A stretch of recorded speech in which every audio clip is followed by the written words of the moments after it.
Olá pessoal, bem-vindo a mais um vídeo do blog Raciocínio Clínico. Eu estou aqui com vocês para falar sobre um tema fantástico, que é um livro que eu encontrei mais ou menos por acaso, não me lembro bem como que eu encontrei, mas depois que eu li isso aqui me impressionou demais. Então tá aqui, chama-se esse Why We Revolt, Por que nos revoltamos? De um autor chamado Victor Montori, um médico endocrinologista peruano que está há vários anos nos Estados Unidos na Mayo Clinic. Então, como esse livro marcou muito, eu imediatamente já indiquei para o Torpedo, para o Leandro, e nós três devoramos esse livro e conversamos, trocamos um monte de mensagem de WhatsApp, porque ele é realmente interessante. E acho que a frase que marca que ele repete várias vezes, o cuidado é acidental e a crueldade é incidental. É uma frase forte, mas que no livro ele vai explorar e vai dizer que a percepção dele, que de fato a gente também concorda com muito que ele diz, é que a atenção à saúde hoje em dia ela está se focando mais numa linha de produção, em resultados financeiros, em eficácia de resolver problemas e não no cuidado do paciente, de modo que toda a estrutura acaba gerando, por desenho, por finalidade mesmo, crueldade com os pacientes, e quando alguma coisa der errado é que os pacientes recebem cuidado. Então é isso que nós vamos discutir nesse vídeo de hoje. Fica aí com a gente, não esquece de deixar seu like, seguir o canal e fica conosco que vai ser bem bacana essa discussão de hoje. Bom, e aí? Doutor Pedro, o senhor também leu, gostou muito, o que te marcou? E aí eu só não li como devorei. Eu acho que assim, o Victor Montori representa um grupo de sul-americanos que imigrou para os Estados Unidos na mesma época, mais ou menos, para fazer a vida lá, porque as condições políticas locais nunca permitiram. E com isso ele foi trabalhar na Mayo Clinic, mas não é só isso que ele fez. Ele conseguiu publicar um livro, nós vamos ver adiante, que é um livro que eu gostaria de ter escrito. É um livro que precisa de muita coragem para escrever, porque ele vai contra os cânones da medicina atual. E aí, Leandro, o que você achou? Eu também, eu adorei o livro, o Fabrício indicou, eu comprei na Amazon, inclusive estava baratinho para Kindle, fica a dica, é bem barato o livro, quem quiser ler, né, quem tiver interesse. Comprei e eu li ele praticamente numa sentada, né, de um fôlego só. O livro não é grande, não é extenso, é um livro curto, fácil de ler, e ele realmente traz muitas ideias que ressoaram também com algumas impressões que eu tinha também do sistema de saúde atual. Então muitos problemas que a gente vê, os pacientes se queixarem, algumas dores que a gente compartilha com nossos pacientes, que eles trazem para a gente, o Dr. Victor aí, ele descreveu perfeitamente bem nesse livro, e são situações que fazem sentido, não só para o sistema de saúde americano, já que ele trabalha na Mayo Clinic, né? Mas na verdade ele descreve problemas que são provavelmente mundiais, né? São problemas que devem ocorrer em qualquer sistema de saúde no mundo todo, talvez com poucas exceções. Então essas situações todas de sofrimento do paciente que ele descreve acabam trazendo aí uma reflexão para a gente, né, do que a gente poderia mudar para melhorar a assistência à saúde para os nossos pacientes. Tem algumas diferenças, né, com o nosso sistema de saúde, claro, mas é isso, acho que a maior parte realmente encaixa bem com o que a gente vive, né, na prática, no cotidiano. Eu acho que tem vários pontos aqui que a gente vai traçar aqui dentro dessa nossa discussão, mas a gente podia começar, o que vocês acham, né, de falar com essa parte da corrupção da missão da medicina. Eu acho que já na introdução é isso que ele fala, né? Então ele cita lá a atenção que está industrializada, que é essa produção de resultado, os pacientes todos iguais, né? Então a gente trata pacientes como esse, segundo um modelo de paciente, não um paciente como este aqui que eu estou cuidando, e isso daí acaba levando a essa corrupção da missão da medicina. Vai lá, doutor Pedro, o senhor que tem anos dessa missão, o que eu acho parece? Que a palavra que você usou, a corrupção da missão, é muito baixa, muito pequenininha. É a corrupção geral da medicina e do complexo hospitalar industrial, que você sabe que hoje a medicina se tornou uma indústria, e como você disse mesmo, é uma cadeia de produção financeira. Na verdade, o que predomina dentro do cuidado médico não é o cuidado do paciente, mas sim a produção de serviços. E a produção de serviços que é levada principalmente pela ganância. Da ganância pelo complexo hospitalar industrial e, infelizmente, pelos médicos também. Porque a ganância tem sido um dos motivos que faz com que a medicina se torne tão cara e tão difícil de administrar. E acaba levando à crueldade com o paciente. Mas isso não se restringe ao sistema privado. No sistema público nós temos um outro tipo de necessidade de produção, que é trabalhar o mais rápido possível para poder atender o doente em menor prazo possível e ainda ir para um outro emprego. Então isso é uma das coisas que nós temos que discutir aqui hoje. Leandro, o que você acha? Eu também, foi uma das coisas que me chamou a atenção nesse livro, né, que ele fala dessa questão da corrupção da missão, que todo mundo, quando começou a estudar medicina, provavelmente os alunos, né, os estudantes de medicina, quando entram numa faculdade para fazer medicina, a missão que eles têm em mente é cuidar das pessoas doentes, aliviar a dor do seu semelhante, ajudar, né, a sociedade de alguma forma. E de alguma maneira essa missão ela acaba sendo corrompida ou durante a graduação, ou na pós-graduação, ou mesmo quando a pessoa entra no mercado de trabalho. Então vários fatores fazem com que a pessoa acabe perdendo de vista essa missão nobre que é cuidar das pessoas para atender demandas do sistema, né? Então o autor ele fala de alguns fatores que fazem com que, por exemplo, a gente tenha hoje consultas médicas cada vez mais curtas. Sim. Então antigamente, né, o clínico fazia uma consulta em 45 minutos, 1 hora, 1h30.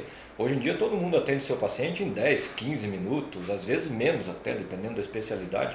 E ele cita vários fatores. Então, por exemplo, a necessidade de fazer volume para você ter um certo rendimento financeiro, que hoje toda a remuneração do médico é baseada no que ele produz. Então, número de consultas, número de exames. Então, quanto mais pessoas ele atende, mais ele ganha. Então, essa necessidade de fazer volume é um dos fatores, que ele precisa fazer consultas cada vez mais curtas. Outra é a questão do acesso, que aí diz respeito, inclusive, ao sistema público, né, doutor Pedro? Porque a gente precisa dar acesso para as pessoas a terem um atendimento médico mínimo, né, uma assistência médica mínima. Então, quando você abre a porteira, né, para todo mundo ter acesso a atendimento, isso gera uma demanda enorme e que provavelmente nenhum recurso do mundo vai ser suficiente, né, para dar conta dessa demanda gigantesca. E além disso, outros dois fatores que são importantes, que são a necessidade de registro no prontuário. Então, hoje em dia o médico ele precisa registrar tudo que ele faz e cada vez mais é num prontuário eletrônico, que tem um monte de código para você lançar, um monte de campinho para você preencher, um monte de coisinha para clicar, e aí você acaba dedicando muito mais tempo ao trabalho no computador, ao registro do que você fez, do que propriamente ao cuidado com o paciente que você está vendo. E o último fator é a necessidade de aderir a protocolos. Então, protocolos foram criados com a melhor das intenções, sem dúvida, né? Várias instituições têm protocolos de atendimento, de rotina, mas isso acaba muitas vezes distanciando o médico, que o médico acaba tendo que seguir o protocolo, né? E esquece de atender a necessidade do paciente individual, que às vezes difere um pouquinho do protocolo para médico. Exatamente. Eu acho que... Pois não. Não pode. O primeiro capítulo que ele já começa tratando no livro é intitulado Crueldade. É pesado a gente pensar que o sistema não só está causando, como ele parece que foi desenhado para ser cruel com os pacientes. Então ele cita aqui vários tipos de crueldade que pode acontecer. Então, desde os protocolos, sejam eles os protocolos clínicos, onde a crueldade acontece porque segue-se a letra e não adequado para aquela circunstância, quanto aqueles protocolos ou rotinas de organização, seja tanto em sistema privado ou sistema público, né? Então aqui vai até uma crítica ao que acontece aqui na própria cidade de Londrina, em muitas cidades no Brasil acontece também. Tem lá a regional de saúde, né? Os pacientes têm que ir lá para pegar medicamentos. Por alguma razão, os sistemas mudam quando se mudam as diretorias, e aquilo que alguns anos atrás as pessoas chegavam e pegavam o remédio no mesmo dia, com uma facilidade, hoje elas têm que ir um dia, marcar horário para voltar outro dia. E tem que esperar na fila. E lógico que nessa fila não tem cliente preferencial, porque todos são preferenciais, então todos esperam, independente de quem seja, porque estão todos doentes. Então esse é um tipo de crueldade, né? Que o paciente passa ao ter que ficar esperando, doente, seja a mãe com seu filho doente, seja um idoso, seja alguém que usa insulina, ou que seja a doença que ele tem, que passa horas numa fila para conseguir pegar o medicamento, porque o sistema simplesmente tem que seguir uma rotina. Ele não pode ser eficaz em entregar o medicamento. E há de um médico esquecer de, por exemplo, colocar o CID, né? Ele pode descrever toda a doença e ele esqueceu o CID. O cidadão que está sendo atendendo lá, ele não é capaz de ler o nome da doença e colocar o CID. Não, ele faz o paciente ter que voltar até o médico de novo, para pegar tudo de novo, Quer dizer, isso é uma baita de uma crueldade, para não dizer uma sacanagem com as pessoas, né? Então, eu acho que essa rotina é muito ruim, a gente vê por aí de N maneiras, porque o sistema é desenhado para isso e não para cuidar. Então, acho que tem outros elementos também de crueldade aí que o senhor podia comentar. Então, na verdade, o que eu queria comentar com vocês e com o pessoal do blog é que esse livro é muito mais humano do que a gente está mostrando para vocês aqui. A questão de você ouvir o seu paciente e prestar atenção e ele decidir o que ele deve fazer ou não deve fazer, e ele fazer parte do protocolo médico é uma coisa interessante. Eu acho que nós deixamos de ser médicos quando decidimos trabalhar para a massificação da medicina. Claro que isso facilitou, porque o acesso melhorou, mas de outra forma, de outra maneira também piorou muito o atendimento individual. Vocês sabem perfeitamente que em alguns postos de saúde ou unidades básicas de saúde, em algumas circunstâncias, as cadeiras foram retiradas dos pacientes. Eles ficam em pé enquanto o médico fica sentado, fazendo seu atestado ou preenchendo a receita sem nem levantar a cabeça. Então isso é uma das coisas que nós temos que admitir e que faz parte da gente olhar esse livro, e esse livro vai chamar Por que nós nos revoltamos? É porque tem um motivo por que nós nos revoltamos. E esse motivo nós temos que deixar bastante implícito. Gostaria de acrescentar também que assim, essa questão da crueldade e a falta de cuidado, o autor deixa bem claro também que não é só com o paciente, mas também com o profissional. O profissional, médicos, profissionais de saúde também eles têm menos cuidado, eles não são cuidados como deveriam.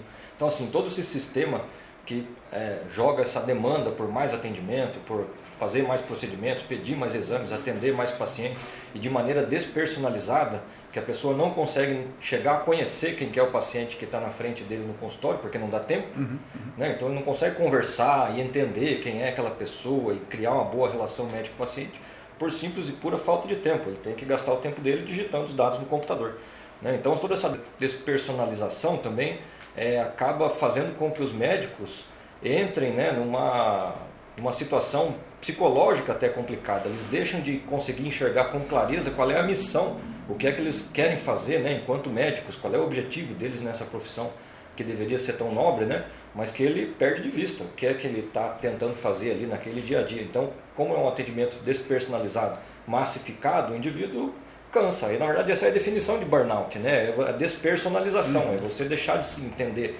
cada indivíduo doente como um indivíduo singular, único, né? Uma pessoa humana que merece atenção, né? Individualizada. Então começa a fazer isso de maneira massificada e vem aí o burnout, vem o suicídio, né? Vem a depressão, todos os problemas de saúde, divórcio, né? Que são muito comuns aí na profissão médica, talvez uma boa parte pela falta de cuidado com o profissional de saúde também.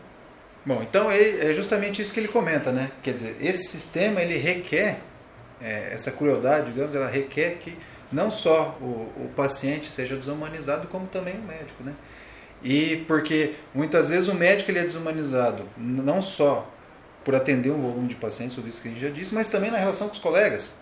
Muitas vezes ele é obrigado a bloquear coisas dos colegas, a ignorar o que os colegas estão falando, a não ter uma relação também de trabalho, de companheirismo, onde se procura em equipe, né, a ajudar o paciente. Então realmente isso é muito deletério e vale a pena então a gente ter que alertar e falar com as pessoas. E tem um outro capítulo aqui que ele comenta também, que o paciente acaba se tornando uma mancha, né, uma sombra. Um borrão. Né? Então, se a gente perguntasse, quando eu estava lendo, eu comecei a me perguntar isso também, né? Será que eu lembro dos pacientes que eu atendi hoje? Será que eu guardei alguma história, de algum contato, alguma coisa que me marcou? Ou é só um borrão na minha frente, pessoas que eu simplesmente passei uma receita, um exame e não vejo? E no volume é isso, as pessoas acabam se tornando um borrão e o médico também deixa de ganhar com essa interação. E claro que os pacientes também com a interação, com a conversa, né? Então, boa parte da revolução, isso vale a pena comentar, que ele coloca aqui, essa revolução, logicamente que não é uma revolução armada, nem qualquer coisa do gênero, mas é uma revolução para transformar um sistema industrializado numa atividade humana. Né?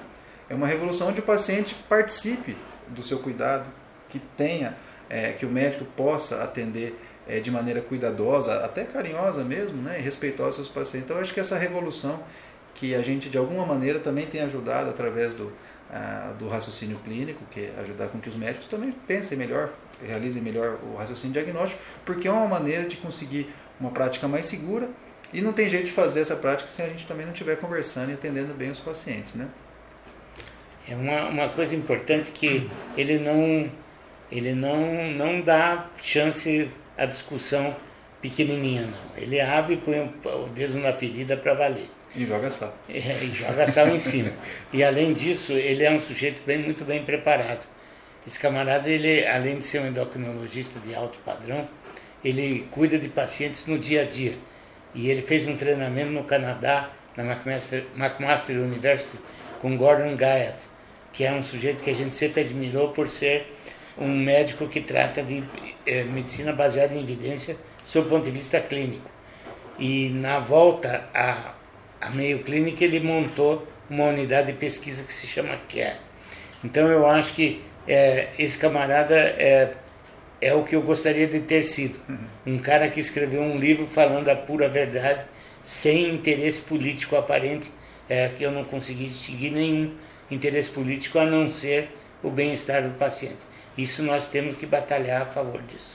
E com conhecimento de causa, né? Ele está lá na linha de frente, ele não é um cara atrás da mesa sonhando, ele está lá com os pacientes, né? Isso também tem que ter muito peso nas nossas decisões e nas pessoas que também nos inspiram.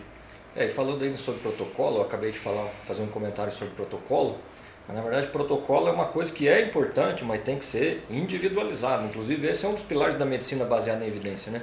O Gordon Guyatt é um dos caras que inclusive cunhou esse termo, né, de medicina baseada em evidência, e é um termo que algumas pessoas usam de uma forma um pouco pejorativa. Falar, é só seguir protocolo, é só seguir diretriz, é só seguir o guideline, sem pensar. Na verdade não é isso, né? É que as pessoas não entenderam direito o conceito. A medicina baseada em evidência mesmo, ela pressupõe 3 tem pilares. Um tripé também, né? É um tripé também, como a gente tem os 3 pilares do diagnóstico. A medicina baseada em evidência é um tripé, tem que ter a melhor evidência disponível, levar em conta a experiência clínica do médico que está atendendo aquele problema clínico, e a preferência e os valores do paciente, que é um outro tripé também importante, que tem que ser levado em conta na hora de você decidir a melhor conduta para cada paciente individual. Então, para isso, você tem que conhecer a pessoa. É impossível você decidir ou ajudar a pessoa a decidir o que é melhor para ela, tendo em vista suas necessidades, seus valores, seu estilo de vida, se você não conhece o paciente que está na sua frente. Por isso que essas consultas curtas são um problema muito sério, né? E o autor coloca que assim, uma das etapas mais importantes para mudar esse perfil do sistema de saúde é a gente começar a notar, perceber, prestar atenção quem é o paciente na nossa frente. Só isso, só essa mudança de atitude, né, de você prestar mais atenção no indivíduo, no ser humano que você está atendendo, provavelmente já teria um efeito em melhorar a qualidade do cuidado, né, em fornecer cuidado de maneira mais sistemática. Inclusive ele coloca, eu achei interessante uma frase que ele coloca, que isso pode ser até um ato de rebeldia. Tendo em vista a maneira como é o sistema hoje de saúde, você atender seu paciente, conversar e conhecer o paciente como ser humano, pode ser um ato de rebeldia contra o sistema. Achei muito legal isso. Sim, é uma baita de uma rebeldia, né? Então, às vezes a gente encontra colegas assim, pacientes nessa situação, que estão lá sofrendo essa rede de crueldades, digamos assim, essa cadeia de falta de cuidado, quando surge lá um cidadão, pode ser médico, pode ser enfermagem, pode ser quem for, que de repente fala, eu não aguento mais isso, vou cuidar de alguém e fazer alguma coisa diferente, que eu vou me rebelar com esse troço que eu não aguento mais, né? Então, realmente é bem interessante. E o título dele, né? A revolução por parte do paciente, por um cuidado cuidadoso e bondoso, né? Então, também os pacientes têm que participar dessa revolução. Não sei o que o senhor acha, Dr. Pedro, mas no Brasil, como que anda, né? Esse engajamento com o paciente, isso aí como que anda o esclarecimento do paciente, né? Eu acho que o Fabrício está sabendo mais ou menos como eu vou dar a resposta. Na verdade, o que acontece, e por isso nós estamos no raciocínio clínico, lutando para que os exames, por exemplo, sejam feitos de maneira criteriosa, que o que há é uma despersonalização do paciente.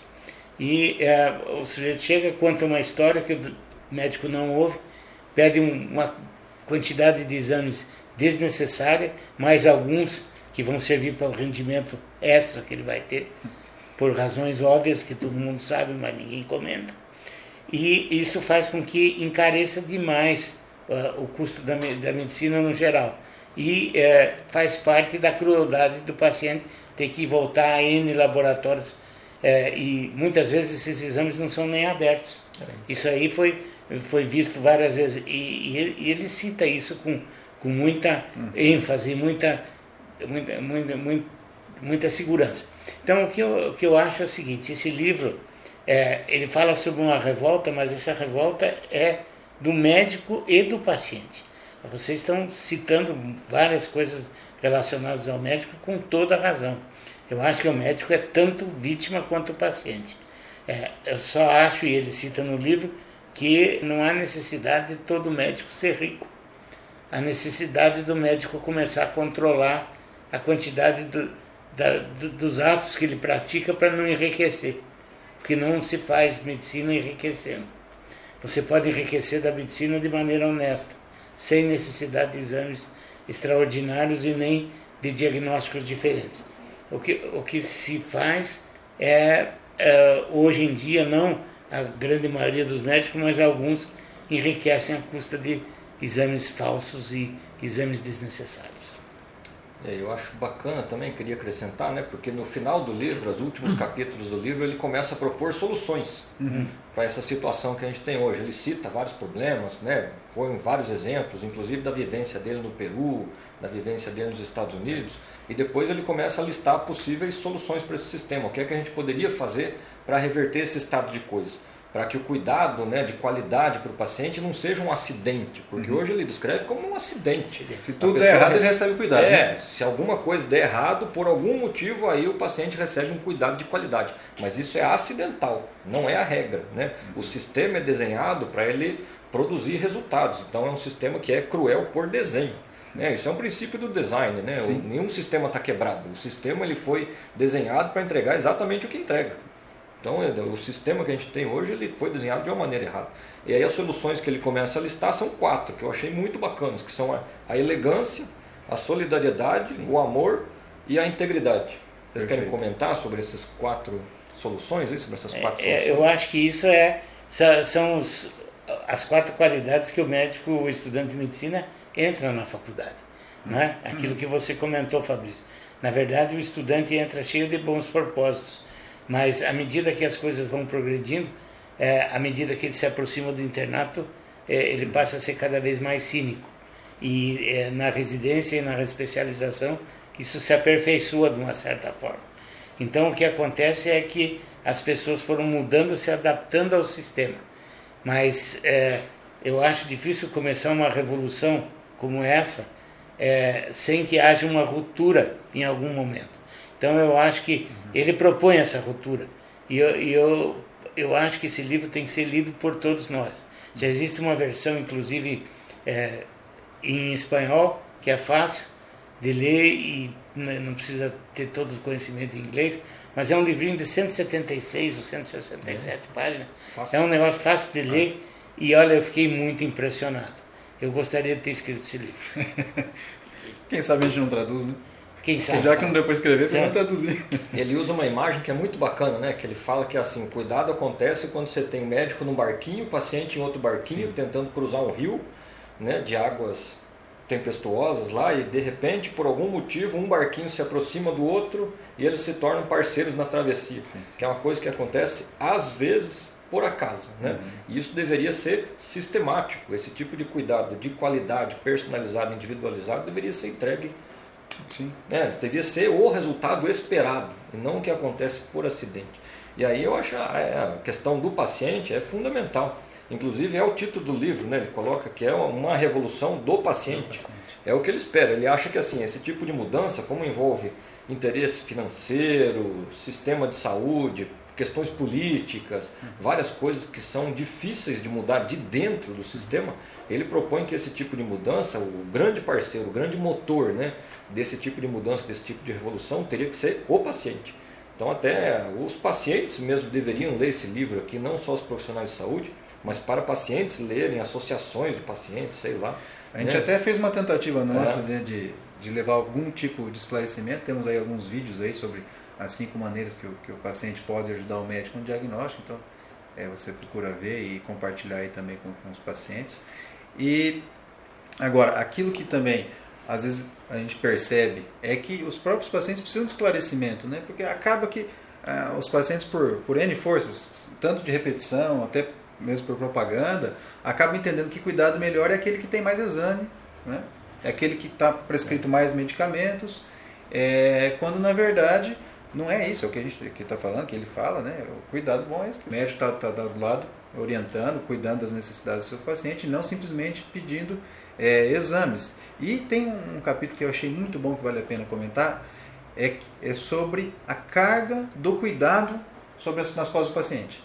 Então, a gente pensa que a doença faz o paciente sofrer, claro, beleza, mas a gente não percebe muitas vezes que a quantidade de exames, ou de consultas, ou ainda de medicamentos que esse paciente tem que utilizar no dia a dia, acaba sendo também uma carga, às vezes pode ser tão ruim quanto a da doença, né? Então, depois, eu vou falar a verdade, depois que eu li esse capítulo, eu comecei a prestar um pouco mais de atenção, porque no dia a dia a gente já tenta prestar atenção e não ficar pedindo exame desnecessário, ver que, né? Agora, depois do livro, eu comecei a olhar para os pacientes pensando, como que está sendo a carga de coisas que eu estou colocando nas costas dele? Será que esses exames, esses locais que ele tem que ir, esses medicamentos não estão causando mais desconforto do que a própria doença, ou não estão piorando, né? Então, acho que isso daí foi muito legal de perceber nesse livro, que a gente pode estar realmente sobrecarregando e também a gente aliviar os pacientes com cuidado compassivo, só que isso é possível do jeito que você falou, né? Que ele comenta, que a gente tem que conhecer, tem que estar do lado para poder entender, poder ter esse feeling individualizado de como fornecer um cuidado que realmente alivie e não dê mais peso para os pacientes. Ele coloca que isso, para o paciente, a carga de trabalho é muito grande, se você considerar pacientes diabéticos. Ele conta a história de uma paciente que é executiva de uma firma e que é diabetes tipo 1, e que ela se complica, aparentemente ia se complicando num voo, com uma tremenda turbulência, sentado no lugar 38º lá atrás, chacoalhando tudo no avião, e ela consegue ajustar a bomba de infusão de insulina e a de dosagem da glicemia sem que houvesse algum problema nenhum. Mas você tem que imaginar que essa é uma paciente que é executiva, que trabalha o dia todo, tem 2 filhos, volta para casa e tem uma carga de trabalho. Agora você põe isso numa pessoa que tem uma condição humilde, que pega ônibus, que leva 10 horas para chegar onde você está, e daí chega lá, o ambulatório foi suspenso porque tem uma greve na UEL. Então isso é comum, muito comum. A UEL é a Universidade Estadual de Londrina. Quando começa uma greve em Curitiba, aqui já começou. Chega no ambulatório, o paciente quer remarcar a consulta, aí ele ouve, a gente não remarca por telefone, o senhor tem que vir até aqui. E o pessoal muito estrela, tem que ir até lá. Só no dia do ambulatório. E só no dia do ambulatório, não pode ser qualquer dia. Então, quer dizer... Isso é crueldade, né? Isso é crueldade. Certo, mas a crueldade a gente permite. Sim. Então, um dia vai ter uma ruptura desse sistema, porque vai ter uma união. Eu não acho que o paciente sozinho vai fazer as coisas, porque ele acaba sendo dependente. Vai ter que ter uma união entre um grupo de médicos, uma grande quantidade de médicos que está se formando agora, que é a massa de médicos, que vão dizer, não vai dar, continuar desse jeito não vai dar. Nós estamos pagando cursos caros para fazer uma medicina de segunda categoria. Então, eu acho que isso precisa ser feito. Eu achei interessante também o exemplo que ele dá, que a gente às vezes não se dá conta disso, mas um paciente, por exemplo, diabético, que usa várias medicações em casa, ele passa 2 horas a cada 3 meses no seu consultório, né, com você, sob o seu cuidado. As outras tantas horas, tantos dias, tantos meses, né, ele passa na vida dele, imerso nas atividades dele do dia a dia, e que a gente quer que ele adapte toda a vida dele para um tratamento que você prescreveu e que às vezes você não sabe se encaixa, né, no estilo de vida dele. Então a gente precisa prestar muita atenção na situação de vida, no estilo de vida, nos horários da pessoa, para desenhar junto com o paciente, né, um esquema de tratamento que respeite o estilo de vida dele. E não ficar só culpando o paciente por ser mal aderente. Né? Essa questão da má adesão é péssima, né? Ele fala que isso é um rótulo que não é produtivo. Não, inclusive se a gente vai somar as horas que o paciente gasta com o seu cuidado pessoal, né? Ele cita lá os exemplos, por exemplo, 8 horas por semana. O cara gasta 8 horas por semana com cuidado da sua saúde. Quer dizer, é um emprego isso, de 8 horas, 10 horas, um dia de trabalho, né? E voltando às condições do paciente, ele visita pacientes em condições péssimas, em condições subhumanas, moradores de rua. Você tem que se adaptar ao estilo de vida do morador de rua. Aqui eu mesmo cansei de criticar o estilo de vida, quando na verdade o estilo de vida é aquele que é possível para o paciente. Então eu sempre fico pensando que se eu tivesse lido esse livro há 50 anos atrás, certamente eu seria um médico melhor. É importante, né? As decisões compartilhadas, isso é uma coisa que cada vez mais vem ganhando momento, né? Ganhando força. A gente tem que compartilhar todas as decisões com o paciente. E você tinha começado a falar sobre um tema que também é importante, que está dentro dessa carga de trabalho, né? Então a gente está tratando os pacientes para que eles se adaptem à doença, ao invés da gente tratar os pacientes, a gente se adaptando à vida deles para que eles tenham uma vida melhor possível com aquela doença. Né? Se sinta melhor, né? Esse é o objetivo. Esse é o objetivo. E que o Dr. Pedro também está falando que o médico, e talvez a gente já tenha feito isso, quer culpar o paciente pelas escolhas. Totalmente. Né? A gente trabalha lá com paciente de hemodiálise, né? É culpar o paciente porque toma muita água, culpar o paciente porque come demais e descontrola a glicemia, quer dizer, é tudo culpa dele. Né? Isso daí também é uma forma de crueldade. Não bastasse passar por todas as dificuldades, a gente tem que aguentar o médico dando bronca, sem entender o porquê. Né? De vez em quando a gente tem que realmente fazer uma orientação um pouco mais firme, para que o paciente tenha, né, o devido peso, que às vezes não tá compreendendo, mas na maior parte das vezes não. Tem alguma situação de vida que a gente não perguntou e que devia perguntar antes de culpar. Então, esse negócio de rotular e culpar o paciente, cada dia me desgosta mais depois desse livro. Quando eu vejo alguém falando, já arrepia, já, porque é duro isso. Eu queria comentar, como eu sou médico aposentado e que já fiz muita bobagem na minha vida, se eu tivesse lido, como eu disse, se eu tivesse lido esse livro há 50 anos, provavelmente eu ia continuar fazendo bobagem, porque é o sistema que eu vivo. Mas, na verdade, a crueldade é um parâmetro que está em toda a medicina. Quantos de nós já não sofremos remarcação de consulta? O que nós... Pedidos de consulta desnecessários. Exames em que você tem que esperar não sei quanto tempo na fila. Exames que você tem que ter tal e tal preparo. Nem sempre muito fácil de fazer. E, não deu certo. Acabou a luz. Então, são coisas do sistema que a gente não consegue controlar, mas que eu acho que é importante. Então, eu acho que, para mim, eu tive uma bela lição desse livro. Eu acho que eu teria trabalhado com mais solidariedade, com mais elegância em relação aos pacientes. A gente continua trabalhando e continua fazendo bobagens, embora a gente continue tentando fazer cada vez menos bobagem, né? Sim.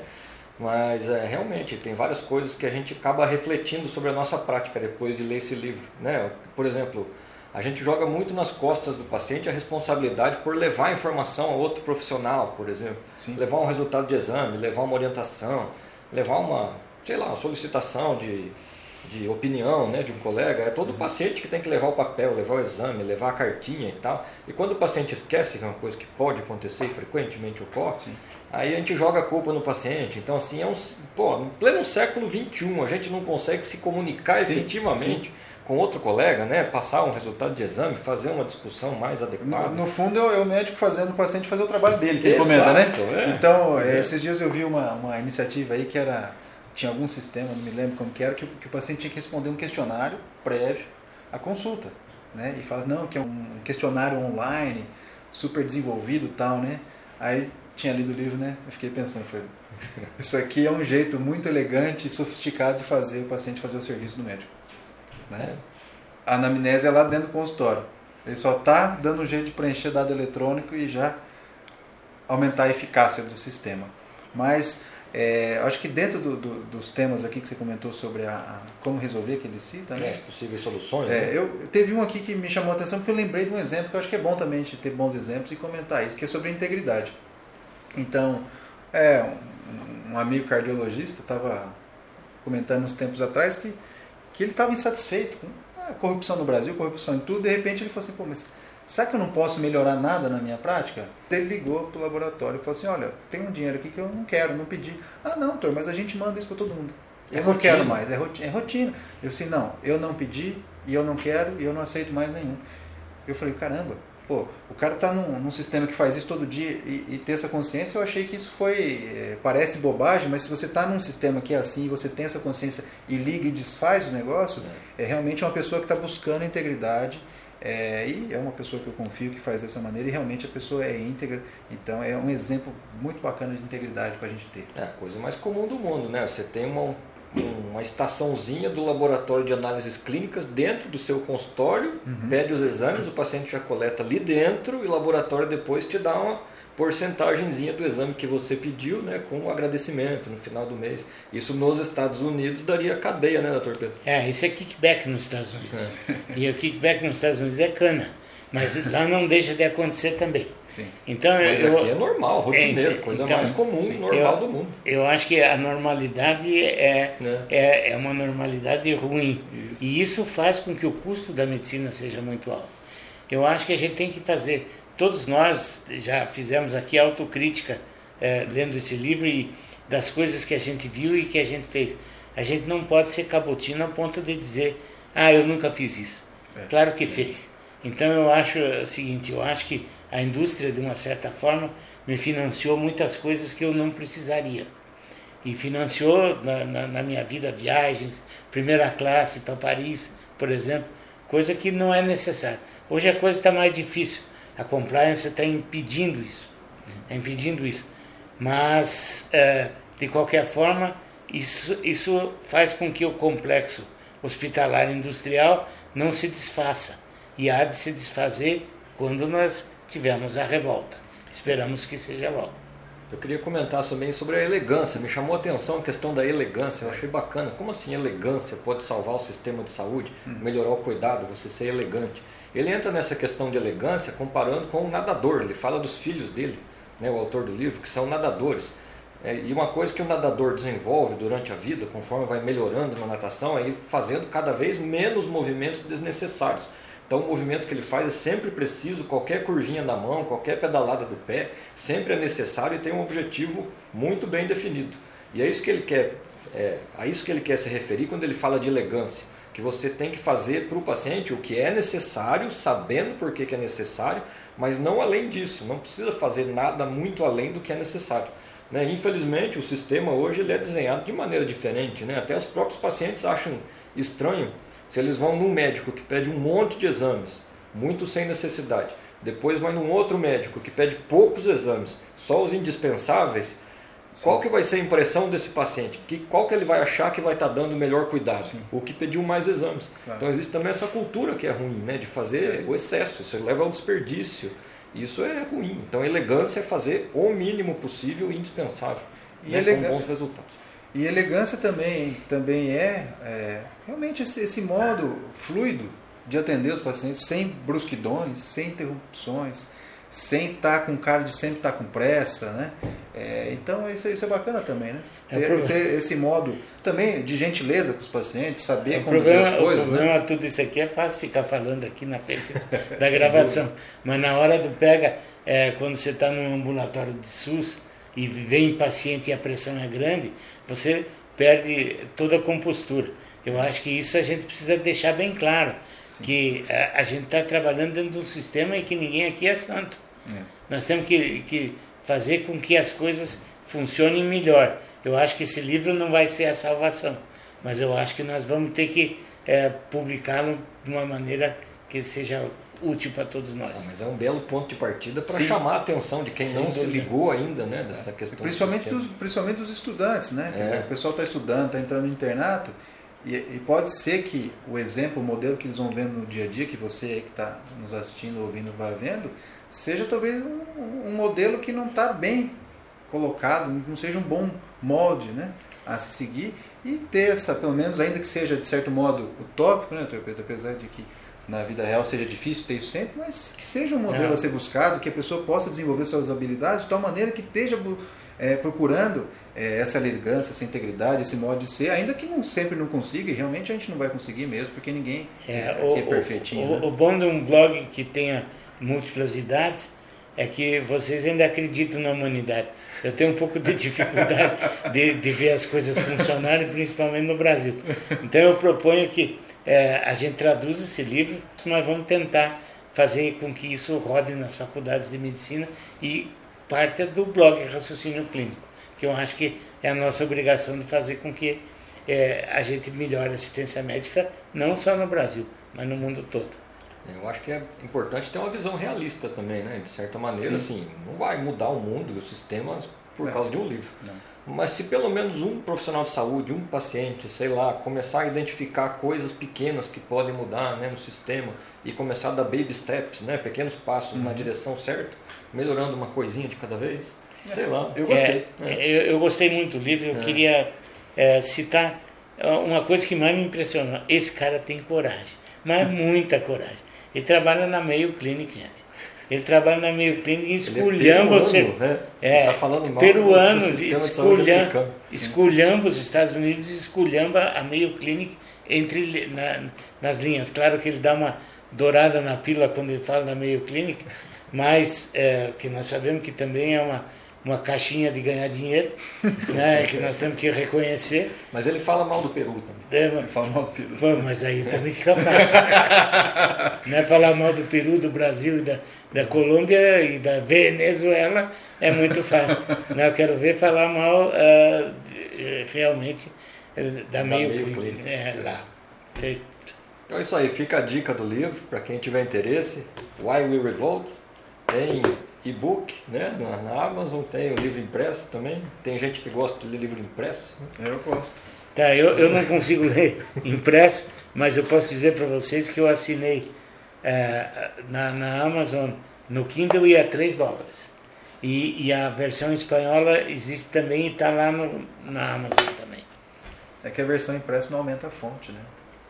Então eu espero que sirva, né, como material de reflexão para quem está começando na vida médica, para quem é estudante, para quem é jovem médico e para quem já tem um pouco mais de estrada também. Eu acho que para todo mundo acaba trazendo reflexões aí que são importantes para melhorar a prática, né, e o cuidado para os pacientes, que na verdade é o objetivo, né, melhorar o cuidado oferecido para os pacientes de maneira sistemática. Eu queria só terminar citando o nome dele, certo, Victor Montori, que é um sujeito de coragem. Endocrinologista. É o único defeito que eu vi nele. Bom, então é isso aí, pessoal. Obrigado pela sua atenção. Espero que você tenha gostado dessa nossa discussão. E a gente convida você também a fazer parte, quem sabe, um pouquinho dessa revolução com a gente. E que sempre também foi o nosso objetivo levar um melhor cuidado dos pacientes através do raciocínio clínico bem feito. Então, obrigado aí pela sua assistência. Fique em paz e vamos embora.